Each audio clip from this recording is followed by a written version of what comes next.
Rajshahi kitchen story থেকে সঞ্জুমান আরা বলছি। আজ আমি তৈরি করব রসগোল্লা।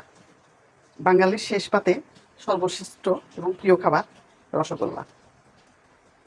আজকে দেখে নিন কিভাবে সবচেয়ে ভালো মানের রসগোল্লা তৈরি করতে হয়। সকল টিপস এবং ট্রিক্স দেখে শিখে নিন কিভাবে সুন্দর করে একটা ভালো মানের রসগোল্লা তৈরি করবেন। তুলে আমি দেখাচ্ছি। এই যে দেখুন কত সুন্দর রসালো হয়েছে। এটা আমি কেটেছি একটা। এখানে কত সুন্দর এই যে জালিযুক্ত হয়েছে, জালি এবং রসে টইটুম্বুর। চলুন তবে করে ফেলি পারফেক্ট রসগোল্লা। রসগোল্লা তৈরির জন্য প্রথমে একটা খুব সুন্দর সফট ছানা তৈরি করে নিতে হবে। এই জন্য আমি ছানার প্রিপারেশন নিচ্ছি। এখন এই যে একটা এইরকম ছাঁকনিতে আমি একটা সাদা কাপড় বিছিয়ে রাখলাম। প্রথমে এর মধ্যে ছানাটা ঢালবো। এরপর চুলার মধ্যে এই যে একটা হাঁড়ি বসাই দিয়েছি। এখন আমি এতে এই যে এটা 1/2 লিটার দুধ, 1/2 লিটার গরুর দুধ নিলাম। আরও 250 গ্রাম নিচ্ছি।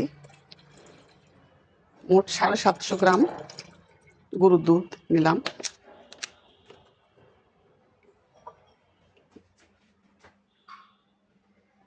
এরপর নিচ্ছি গুঁড়ো দুধ। আমি গুঁড়ো দুধ ব্যবহার করব এখানে গুঁড়ো দুধ আমি নিয়ে নিলাম এখানে 1/2 কাপ পরিমাণ। এতে আমি কুসুম গরম পানি দিয়ে গুলিয়ে নিচ্ছি।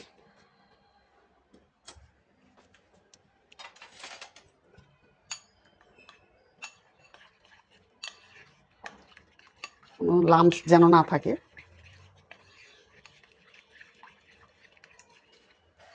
একটু ঘন হয়ে গেছে। আর একটু পানি দিয়ে আমি এটা একটু পাতলা করে নিলাম।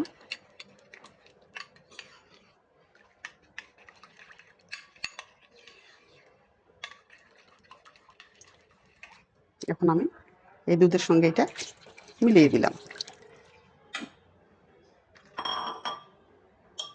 এখন চুলার জাল জ্বালিয়ে দিলাম।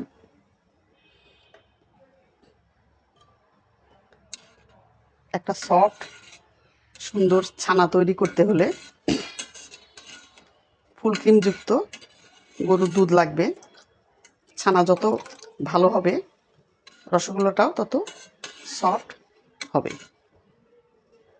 এই দুধটা একবার বলক উঠে আসলেই আমি চুলার জালটা অফ করে দিয়ে আমি এটা ছানাটা কেটে নেব। দুধটা বয়েল হয়ে এসেছে। চুলাটা অফ করে দিলাম। বেশি ফুলে গেছে।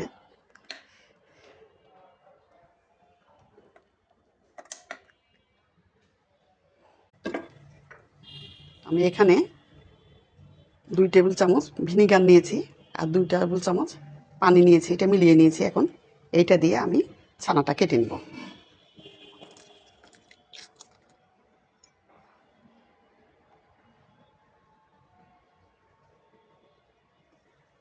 এটা দুধের মধ্যে দিয়ে আস্তে আস্তে নাড়তে হবে।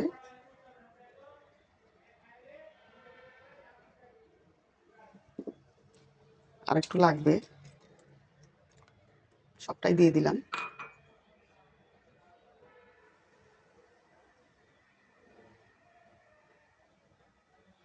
এই যে দেখুন ছানাটা কেটে গেছে। যে পানিটা সবুজ হয়ে এসছে এবং ছানাটা খুব সুন্দরভাবে কেটে গেছে। এখন আমি এটা দেরি না করে খুব দ্রুত আমি এই ছাঁকনার মধ্যে ঢেলে দিব।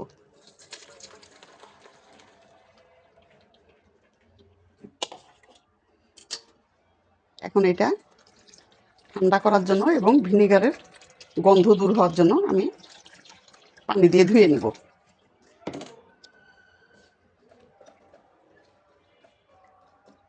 সুন্দর করে নেড়ে নেড়ে ধুয়ে নিচ্ছি।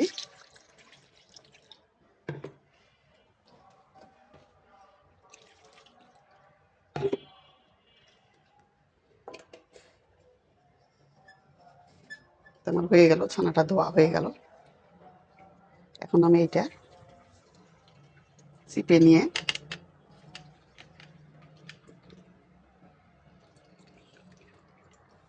সুন্দর করে চিপে নিচ্ছি। নিয়ে এখন আমি এই অবস্থায় এটা কিছুক্ষণ পানিটা ঝরার জন্য এটা কিছু একটা চাপা দিয়ে, এই বাটিটা দিয়ে চাপা দিয়ে রেখে দিব। এটা আমি আধা ঘন্টার জন্য রেখে দিলাম চাপা দিয়ে। আমি আধা ঘন্টা পর ফিরে আসব।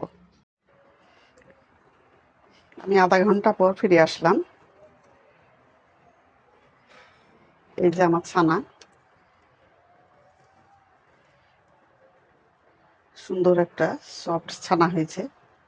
এই যে হাতে দিয়ে চাপ দিলেই মিলিয়ে যাচ্ছে। এখন এইটা আমি একটু মেখে নিব।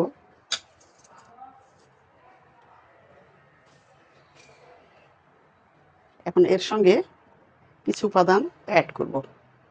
এখানে কর্নফ্লাওয়ার নিয়েছি 2 টেবিল চামচ, এখানে 1 টেবিল চামচ, 1 টেবিল চামচ। এখানে একটা বড় চা চামচের 1 চামচ চিনি নিয়ে নিলাম। এখানে নিচ্ছি খুবই সামান্য একটা চা চামচের 5 ভাগের 1 ভাগ বেকিং পাউডার। এটা আমি এই চিনি আর কর্নফ্লাওয়ারের মধ্যে দিয়ে দিলাম। এখন এইটা মিশিয়ে নিব। এটা আমি মিশিয়ে একপাশে রাখলাম। এখন এই ছানাটা আমি মুথে নেব।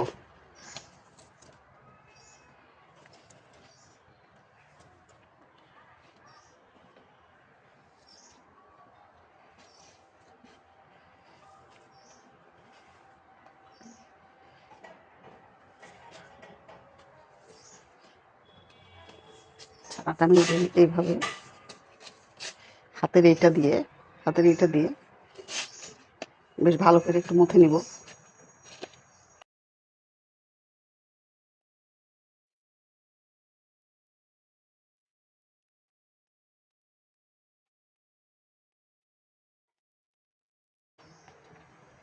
এভাবে বেশ আমি 7-8 মিনিট এভাবে মুথে নেব। এখন শুকনো উপকরণগুলো আমি মিশিয়ে নিচ্ছি।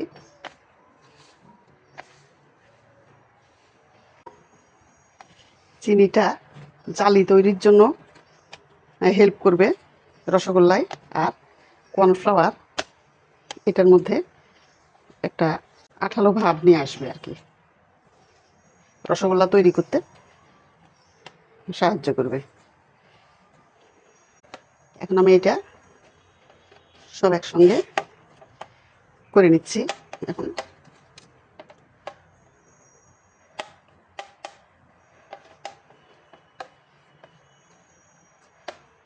সুন্দর একটা মসৃণ ডো তৈরি হয়েছে ছানার। এখন আমি এটাকে রসগোল্লার আকার দেব।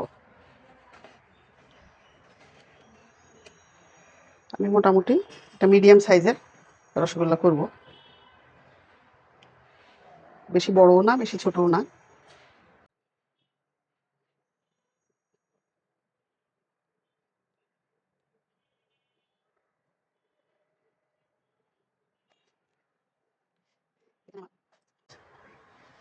বারোটা রসগোল্লা হয়েছে। এখন আমি এটা একটু হাতে চেপে নিয়ে, এভাবে একটু চেপে নিয়ে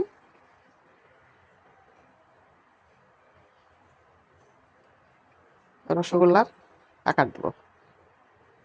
এটা সুন্দর একটা মসৃণ রসগোল্লা হয়েছে, এরকম মসৃণ করতে হবে। সবগুলি রসগোল্লা তৈরি করে নেব। এই যে সবগুলি রসগোল্লা আমার তৈরি করা হয়ে গেছে। আমি খুব মসৃণ করে করে নিয়েছি।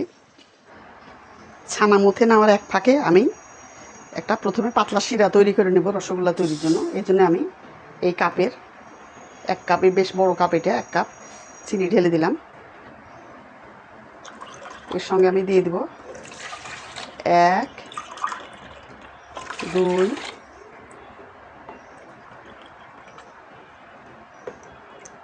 3 কাপ পানি। এটা একটা পাতলা শিরা হবে। আর আমি আরেকটা গাঢ় শিরা তৈরি করব। এখন আমি গাঢ় শিরা তৈরির জন্য চুলায় একটা হাঁড়ি তুলে দিলাম। এখন এখানে নিব 1 কাপ, 1.25 কাপ চিনি। এখানে আমি পানি দিয়ে দিব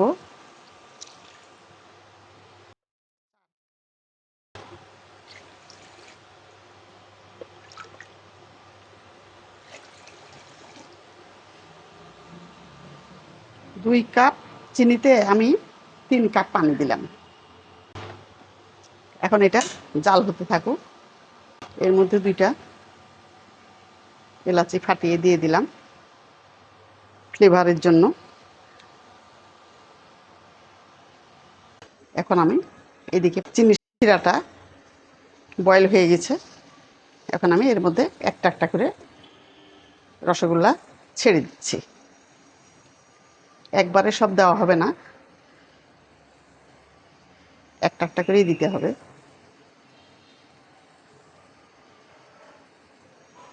একবারে সব ঢেলে দিলে এই শিরার টেম্পারেচার হঠাৎ করে কমে যেতে পারে, যে রসগোল্লাগুলি চুপসে যেতে পারে। এই জন্য একটা একটা করে দিয়ে দিলাম।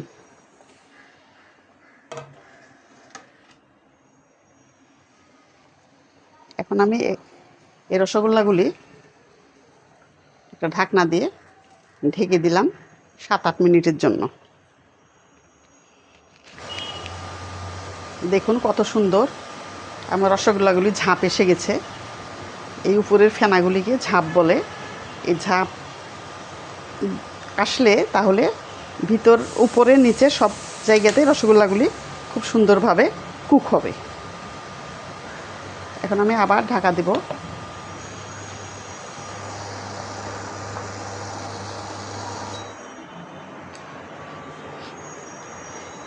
আমি আরেক দফা পানি অ্যাড করছি, বয়েল পানি। এটা কখনোই ঠান্ডা পানি দেওয়া হবে না এবং এমনভাবে মেশাতে হবে যেন এই রসগোল্লাগুলি বুঝতেই না পারে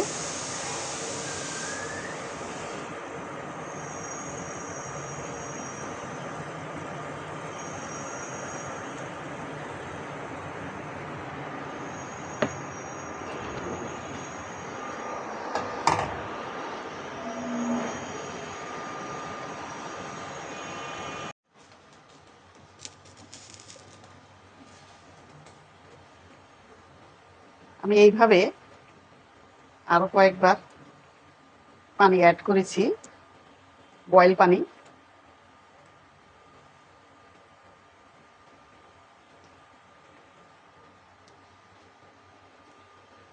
এবং ঢাকা দিয়ে রাখবো। এখন প্রায় 25 মিনিট ধরে রান্না করছি আমি। প্রথমে গাঢ় শিরাতে দেওয়ার পরে আমি বেশ কয়েকবার বয়েল পানি অ্যাড করেছি এখানে। এই যে আমার রসগোল্লাগুলি হয়ে এসছে।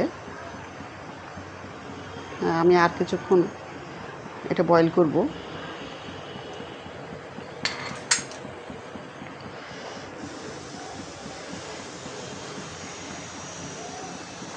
আমার এই রসগোল্লা তৈরি করার পদ্ধতি যদি আপনাদের ভালো লাগে তবে রাজশাহী কিচেন স্টোরি এতে সাবস্ক্রাইব করবেন এবং নিত্য নতুন রান্না দেখার সুযোগ করে নেবেন। আমাকে লাইক দিবেন এবং কমেন্ট করবেন, তাহলে আমি নতুন নতুন রান্না করার উৎসাহ পাব। আমি আরেকবার একটু ঢেকে দিব, আর 5 মিনিট রাখবো। 5 মিনিট পর ফিরে আসব। 5 মিনিট পর আমি ফিরে আসলাম। আমি এর মধ্যে ঢাকা খুলি নাই। এখন আমার রসগোল্লাগুলি রান্না হয়ে গেছে কিনা এখন টেস্ট করার পালা। এই যে দেখুন কত বড় বড় সাইজ হয়ে গেছে। এখন আমি এটা একটু পানি নিয়েছি,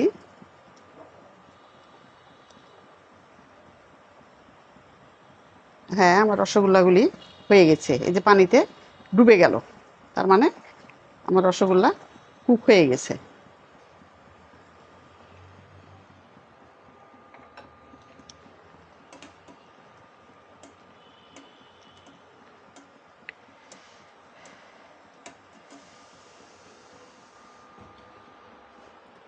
এখন আমি এই যে পাতলা শিরা করে রেখেছিলাম, এই শিরার মধ্যে এই রসগোল্লাগুলি আমি ট্রান্সফার করব। পাতলা শিরাটা আমি আবার গরম করে নিয়েছি। এখন আমি চুলাটা অফ করে দিব, দিয়ে পাতলা শিরার মধ্যে আমি এই রসগোল্লাগুলি ট্রান্সফার করব। টেম্পারেচার যাতে ডাউন হয়ে না যায় তাই আমি গরম করে নিয়েছি শিরাটা। এটা গাঢ় শিরার মধ্যে রাখলে রসগোল্লা বেশি মিষ্টি হয়ে যাবে, এই জন্য আমি পাতলা শিরাতে ট্রান্সফার করে নিচ্ছি।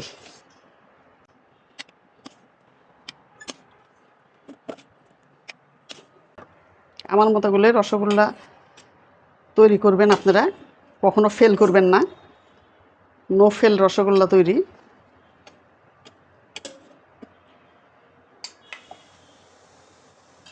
হয়ে গেল আমার